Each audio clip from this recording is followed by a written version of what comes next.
tui nun ni pumpel thei lo har sat na tungin tol ter tu si sam la se boy pai lung kim na kum lovin kan para har sanak a kheng da lo kan pari kheng mi har sanak kun kim hi boy pai rem rua chia mi an si khu boy pa in khil a ti sual ve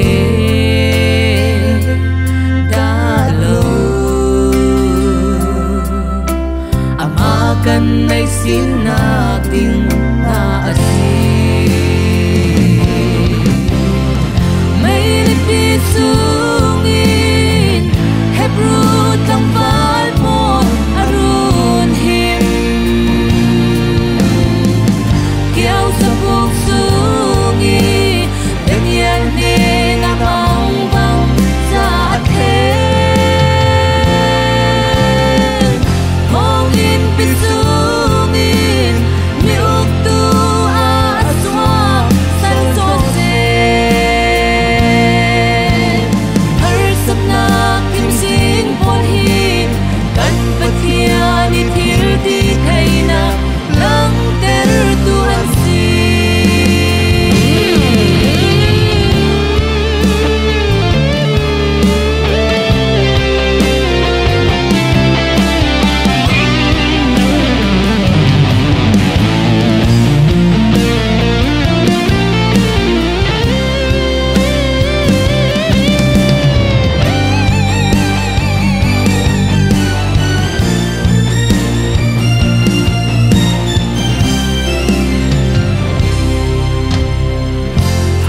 sanaki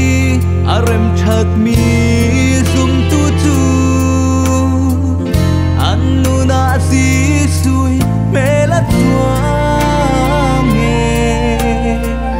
mai la mi mui tin mi an pan an sak si sui kan ne an khu ni